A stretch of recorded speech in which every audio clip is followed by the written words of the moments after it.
আমাদের পাশে গণমানুষের যে স্বতঃস্ফূর্ত অংশগ্রহণ ছিল, তাদের সমর্থন ছিল, তার জন্য আমরা এই জায়গায় আসতে পেরেছি।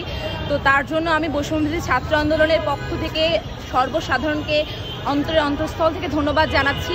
আসলে আপনাদের জন্যই আমাদের এই পর্যন্ত আসা এই পথযাত্রা, এবং আপনারা যে আমাদের উপর যে ভরসা রেখেছেন, যে বিশ্বাস রেখেছেন, আমরা তার প্রতিদান দিব ইনশাআল্লাহ। এইটুকু ভরসা আমাদের উপর রাখেন, আমাদের একটু সময় দেন। ইনশাআল্লাহ এই দেশটাকে আমরা অন্যরকমভাবে নতুন বাংলাদেশে রূপান্তর করবো ইনশাআল্লাহ, যেখানে কোনো দুর্নীতি থাকবে না, কোনো বৈষম্য থাকবে না।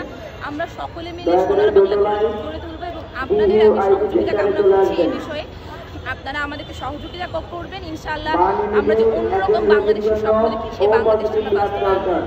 আর আরেকটা বিষয়, আমাদের এই প্রাণে অসংখ্য পরিমাণ পুরাতন কাপড় এসেছে, যেখানে আমাদের ভেতরে রাখার কোনো জায়গা সংকুলান করতে পারছি না।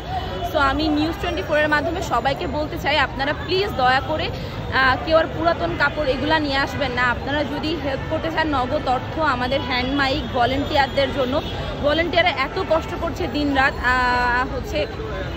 এবং বাসি আমাদের জন্য কিছু যদি হেল্প করতে চান আপনারা হেল্প করতে পারেন, কিন্তু দয়া করে কেউ পুরাতন কাপড় নিয়ে আসবেন না। আর এখানে কিছু নিয়ম আছে, জনতা ব্যাংকের বুথ দিয়ে ঢুকবেন এবং এই গেট দিয়ে বের হয়ে যাবেন। এই পাশে ভেতরে কেউ গাড়ি ঘুরাবেন না, এবং এইখানে এসে কেউ ফটো সেশন, কেউ টিকটক রিলস বানানো, এগুলো থেকে সবাই বিরত থাকবেন। আমরা মানবিক দৃষ্টিকোণ থেকে কাজ করছি মানুষের জন্য, এখানে কোনো ভিডিও টিকটক বা ফটো সেশনের জন্য আমরা আসছি না। আমাদের উদ্দেশ্যটা খুবই মানবিক এবং সৎ। আশা করি সবাই আমাদেরকে সহযোগিতা করবেন, এবং আবারও আমি সারা বাংলাদেশের সর্বসাধারণকে বৈষম্যবিরোধী ছাত্র আন্দোলনের পক্ষ থেকে অসংখ্য ধন্যবাদ জানাচ্ছি। আপনারা এই কর্মসূচিকে আরও সফল থেকে সফলতর করবেন।